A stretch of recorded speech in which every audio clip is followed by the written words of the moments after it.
Welcome to the Hanseatic city of Hamburg. Welcome to Hamburg, Germany's gateway to the world. This vibrant port city blends maritime grit with modern elegance. From the historic Speicherstadt warehouses and the glittering Elbphilharmonie to trendy neighborhoods, canals, and cafes, Hamburg has a rhythm all its own. In this video, we'll take you along as we tour the harbor and the Speicherstadt, climb St. Michael's Tower, reflect on the tragedy of war, visit one of the biggest markets in Europe, soak up the city's unique character, and much more. Whether you're into history, architecture, or just a great view, Hamburg has something for you. So join us for a tour through Germany's second largest and perhaps its coolest city, and discover why Hamburg deserves a spot on your travel list.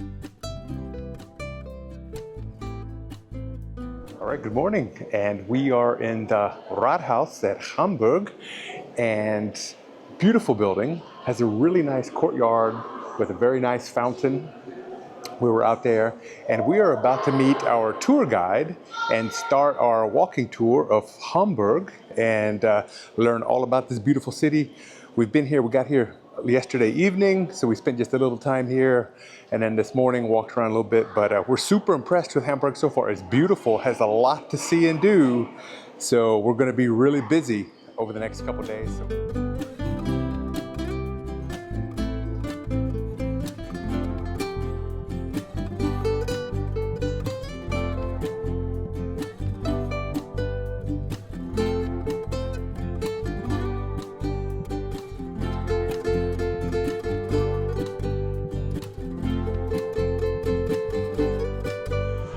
All right, so we just did our 2-hour harbor cruise with Rainer Abischt. And so I was looking online. This is the recommended tour company by some of our guidebooks that we have. And I was looking on their website, and we were going to do a 1.5-hour cruise. We weren't sure what time to do it, and because we thought it might, the tides might affect it a little bit. So we went by the ticket booth, and we were talking to them, and we said, should we do it in the morning or in the afternoon? Will the tide affect it? And we said we wanted to do the 1.5-hour cruise, and they said, we don't have a 1.5-hour cruise. And the other guy said, oh yeah, you got to do it online. And so this ship was about to leave, and he said, how much you going to pay for the 1.5-hour cruise? I said, 34 euro. He said, okay, I'll tell you what, because I'll give you the 2-hour cruise for 34 euros. So this is supposed to be 45 euro. We paid 34 euro each. Really nice cruise. We went through the container ports, very interesting. Went through the Speicherstadt. We were lucky, we had really nice weather. So I thought it was really nice. Betty really enjoyed it, and we saved some money because we talked to them. So tip, you may be able to negotiate the price of your harbor cruise here in Hamburg if you go up to the ticket office rather than just ordering it online. So maybe you had success, we did. But anyway, we quite enjoyed it. We recommend Rainer Abischt, thought it was a great tour. And pretty funny too, had some commentary in German. So if you don't speak German, you're not gonna get it, but gave some good information and told some jokes. They have an app that you can download, and it tells you like the key points of interest and shows you what it is. Didn't quite work exactly like we thought it was supposed to, but still, it gave you information in English. So it was a great tour, and I do recommend it.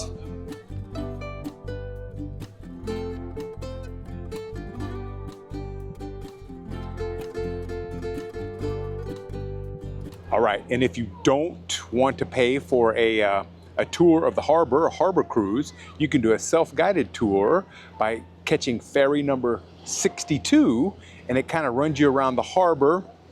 And if you have a Deutschland ticket to use for the trains and other public transportation, you can use that for the public ferries here in Hamburg.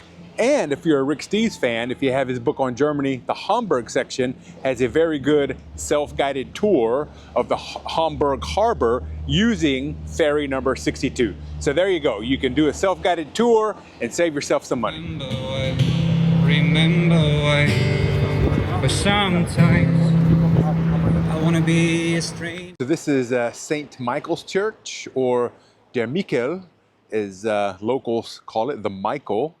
And this church was built in the mid-1700s, originally built in the mid-1700s, but it was totally rebuilt in the early 1900s, I think around 1906, because workers repairing the roof started a fire which destroyed the church. So apparently working on the roof is a very dangerous thing for old churches. It has a tower. Try to get some shots of the tower. Very high tower, 452 steps, I believe. So we're going to try to climb that and see what view we get. Now, our tour guide told us a couple days ago that in the early 1900s, they were planning on, I guess after the fire, they were just going to destroy the church and not rebuild it. But a lot of the people from the city demanded that it get rebuilt because the tower is the symbol, considered the symbol of Hamburg. And I guess historically, sailors from Hamburg, when they're coming back home and they're coming up the Elbe River, you know, this is the thing they always looked out for, was the Tower of St. Michael. And they saw that, they knew they were getting close to home. So the people demanded that it not be destroyed. And I think they even made donations to help rebuild it. So let's go inside St. Michael's Church and climb the tower, and let's go see what it looks like. All right.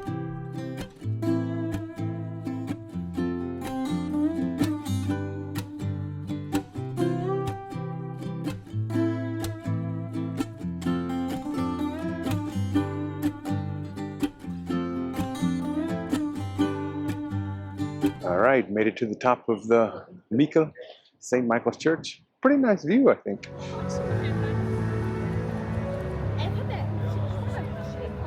This is St. Nicholas Church in Hamburg, what's left of it. It was destroyed by bombs and Operation Gomorrah. In 1943, Allied bombers came through and destroyed much of Hamburg, and unfortunately this church was one of the victims. But after the war, instead of completely destroying it or rebuilding it, they left it kind of like it is as a memorial to, or a reminder to the tragedies of war. And they've got a nice museum. You can take an elevator almost to the top to a viewing platform up the steeple. And when the steeple was complete, when his church was finished in the 1800s, it was the tallest church in the world. And I think it's still today the 5th tallest church steeple in the world. And they have a lot of information, a lot of memorials talking about war. They have a lot of pictures inside showing what Hamburg looked like immediately after the bombings. And they talk about how the Allies did it. But one thing that I found very interesting is that they make a point, you know, not to, I guess, blame the Allies or be upset about it, because they acknowledge, you know, what Germany did in the war before this to other cities in Europe. So they say, you know, it was, you know, we did these bad things and this is what happened to us. And the whole point of it is talking about the tragedy of war and, you know, how war should be avoided. And they show images of destruction from modern wars as well. So it's a very moving memorial, and you know, it makes you really reflect on the damage that mankind has done to ourselves throughout history. So St. Nicholas Church, Hamburg, come in, €6 to go into the museum and to ride the elevator to the viewing platform. Well worth it. Today the weather's not great, so the views weren't spectacular. I would recommend it on a nice day, but a very moving memorial and something you definitely want to stop by and visit when you're in Hamburg. And right across the street from the Nicholas Church Memorial, got this really cool old building. This building has the coolest old elevator you've ever seen. It's like old school. It's like the elevator just continuously keeps on going. There's no doors. So you stand outside, you wait for it to come up, and then you step on as the elevator's moving. You get to your floor and you step off. I have to imagine back in the day, there are probably a lot of people who got injured, possibly even killed by riding elevators like this. But this is the only one I've ever seen. I've seen them on TV shows that were based on like the 1920s and such, but I've never actually seen one. But stop here in this building across from the Nicholas Church or Church Memorial, and you can ride that old school elevator if you dare.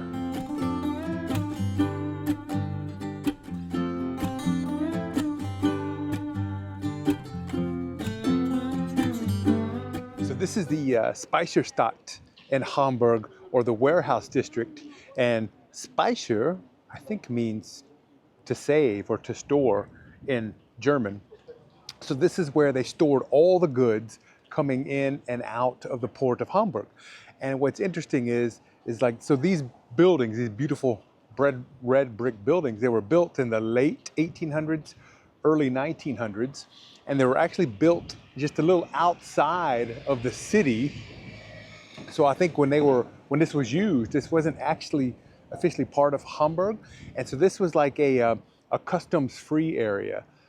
So when companies stored goods here, they didn't have to pay taxes on them. So they could move them in here and move them out without paying taxes. So it was beneficial to the companies, and they paid rent on these buildings. So that's how Hamburg benefited. So it really helped make Hamburg very prosperous, and it also helped the companies to avoid paying taxes on their goods. But there are just like miles, and you see this canal, and the ships used to come in here, and they would have like pulleys, and they would just unload all their cargo, and there's just like a ton of canals. I have no idea how many buildings are in here, but there's a ton of them. You can walk through here like all day long practically. And it's really pretty, and it is a UNESCO World Heritage Site now, actually, so it's protected by the United Nations. It's really fascinating. To me, it's my favorite part of Hamburg, to be honest with you. I just find it really fascinating, and there's really nice photo opportunities in here.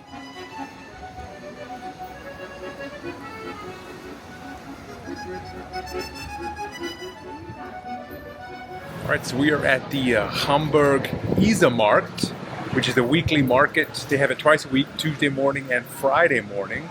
I've been doing this since 1947, and we've been told that this is the longest open air market in Europe.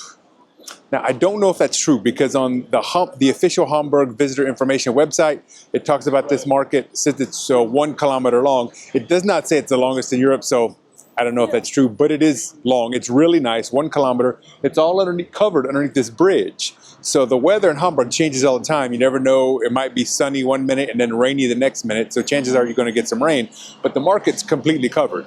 And I tell you, it is really impressive. You can find really anything you want in there. Stuff from Europe, Africa, the Middle East, Asia, North America, South America, all kinds of food, all kinds of goods, stuff to eat here, stuff to take away and prepare at home, flowers.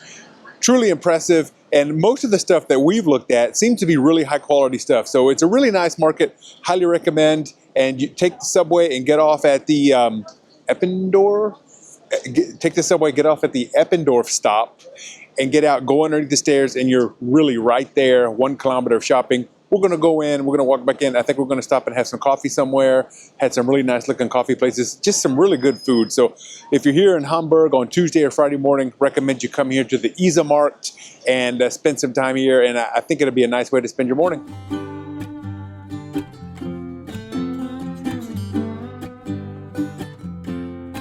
All right, so we are on the balcony, the terrace of the Elphi, the Elbphilharmonie. Absolutely beautiful building here in Hamburg. Way over budget, way beyond its deadline, but an absolutely phenomenal building, really beautiful from the outside.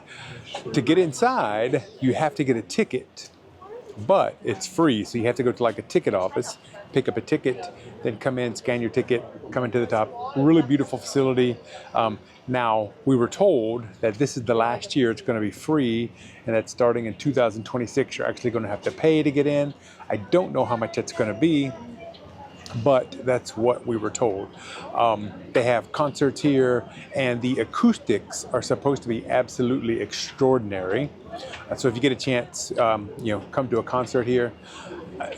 We were told that's part of the reason why it was way over budget and way past its scheduled completion date, was because the ships coming in up and down the Elbe River, when they blow their horns, it's such a low frequency that they couldn't block that frequency out from the concert hall, and you could always hear it. So it took them a long time to figure out a way to block the frequency out, so they had to adjust the windows, which cost them a lot of money to do. But anyway, it's an absolutely beautiful, striking building. You got to come in and walk around. It's beautiful from the outside as well. And this area here, this is called the Hafenstadt, and this is they say the biggest urban project in Europe. And it's supposed to be complete in a few years, but a bunch of apartments, a bunch of office buildings, and it's just a really nice modern area here, right next to the Elphi and right next to the Speicherstadt here in Hamburg.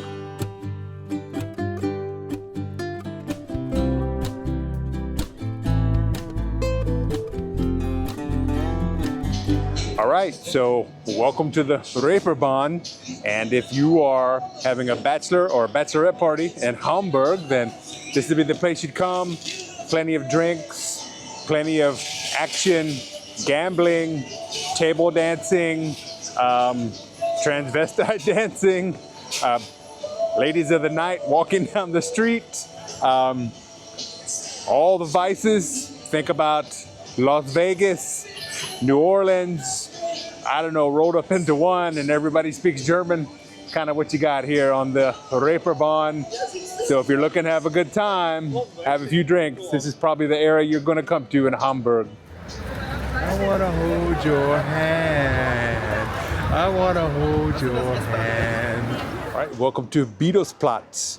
And in 1960, 5 young men from Liverpool, England showed up right here in Hamburg, here along the roughest part of town, the Reeperbahn, with all the red light district and the sex shows and the bars and the drunken sailors and everything.